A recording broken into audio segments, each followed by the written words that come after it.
Hello दोस्तों, स्वागत है आप सभी का हमारे YouTube channel shorthand hospital में।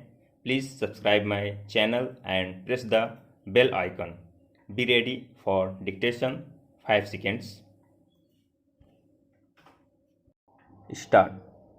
महोदय, जब तक अहिंदी भाषी हिंदी को हृदय से स्वीकार नहीं करते तब तक वह राष्ट्र भाषा का स्थान नहीं पा सकती, और यह तभी हो सकता है जब वे यह समझें कि इसमें उनका भी योगदान है और उन्होंने इससे केवल लिया ही नहीं बल्कि इसे कुछ दिया भी है, और उन पर कोई दूसरी भाषा लादी नहीं गई है, बल्कि यह उनकी ही भाषा है।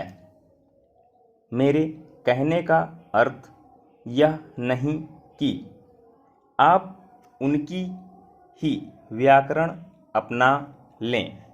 इसका अर्थ यही है कि आप उदारतापूर्वक जितना ले सकते हैं ले लें।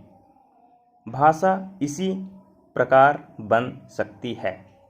यह भी आवश्यक नहीं है कि उन्होंने स्वीकार करने पर आप वही लिखना आरंभ कर दें, परंतु जो वे लिखें उसको आप गलत ना समझें। आज किसी भी भाषा का रूप वही नहीं है जो उसके प्रारंभिक काल में था। उसमें परिवर्तन होता रहता है। हिंदी के इतिहास में भी आपको यही बात मिलेगी। मैं हिंदी का कोई विद्वान नहीं हूँ, पर मैं अपने अनुभव से कह सकता हूँ कि उसमें भी पिछले 500-600 वर्षों में बहुत अंतर पड़ा है, तथा पहले की और आज की हिंदी में काफ़ी अंतर है। इसलिए नवयुग में जब वह देश की भाषा बनने जा रही है तो उसमें थोड़ा अंतर करना भी पड़े तो वह स्वीकार कर लेना चाहिए, जिससे उसका अन्य प्रदेशों के लोगों के साथ मेल बैठ जाए। कई अहिंदी भाषी लोगों ने भी हिंदी की काफ़ी सेवा की है।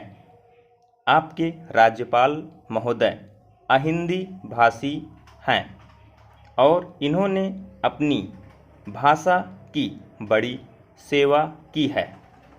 यह भी हिंदी के पक्ष में थे और इन्होंने बड़ा योगदान दिया, जिसके कारण हम संविधान सभा में सफल हो सके। इनका भी यही विचार है जो मेरा है। मैं चाहता हूँ कि इनको भी हिंदी की सेवा करने का अवसर दिया जाना चाहिए। उसका फल हिंदी के लिए और देश के लिए अच्छा ही होगा। पैरा। मानपत्र में आपने संस्कृत के संबंध में कहा है। मैं मानता हूँ कि हमारे देश में संस्कृत का अध्ययन आवश्यक है, क्योंकि देश की सभी भाषाओं का स्रोत वही भाषा है। संस्कृत से हमारा संबंध अटूट है। इसकी पढ़ाई लिखाई कम हो गई है। यह हमारे लिए दुख की बात है। मैं आशा करता हूँ कि इसकी उन्नति होगी।